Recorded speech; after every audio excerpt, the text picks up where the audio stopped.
নমস্কার, আমি জয় শাস্ত্রী। বিগত দিনে অনেক টোটকা দিয়েছি আপনাদেরকে। নতুন নতুন কিছু টোটকা আপনাদের কাছে দেবার চেষ্টা করছি এবং দিচ্ছিও।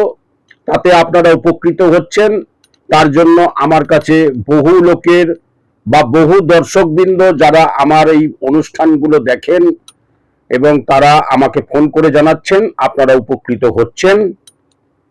আমিও চেষ্টা করছি আপনাদেরকে আরো উপকৃত করবার এবং আপনাদের ভালোবাসায় আমার এই চ্যানেল আরো বিশেষভাবে দীর্ঘায়িত হচ্ছে। তার জন্য আপনাদের প্রত্যেককে আমার ভালোবাসা এবং শুভেচ্ছা জানিয়ে আমি আমার অনুষ্ঠান শুরু করছি। আজকের যে কথাটি বলবো সেটি হচ্ছে মা দুর্গার 9টি রূপ।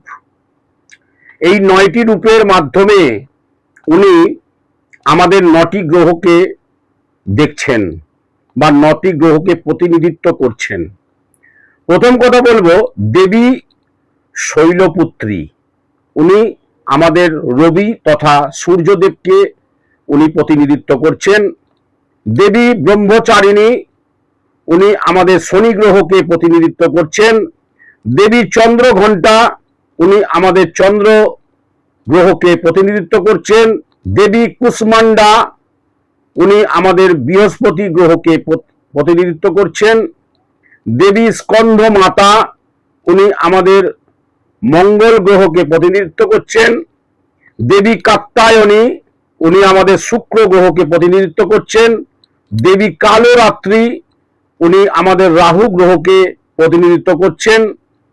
দেবী মহাগৌরী, উনি আমাদের বুধ গ্রহকে প্রতিনিধিত্ব করছেন। দেবী সিদ্ধিদাত্রী, উনি আমাদের কেতু গ্রহকে প্রতিনিধিত্ব করছেন।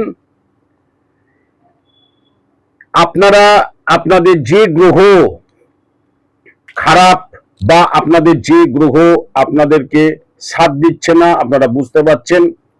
আপনাদের কাছে একটি মন্ত্র, নম দুর্গে দুর্গে রক্ষণে রক্ষণে নম বলে প্রতিদিন 8 বার করে জপ করবেন। তাহলে আপনাদের 9টি গ্রহ আপনাদের ভালো থাকবে এবং 9টি গ্রহ আপনাদেরকে সাথ দেবে এবং মা দুর্গাও সাথে আপনাদেরকে সাথ দেবে বলে আমার বিশ্বাস। নমস্কার।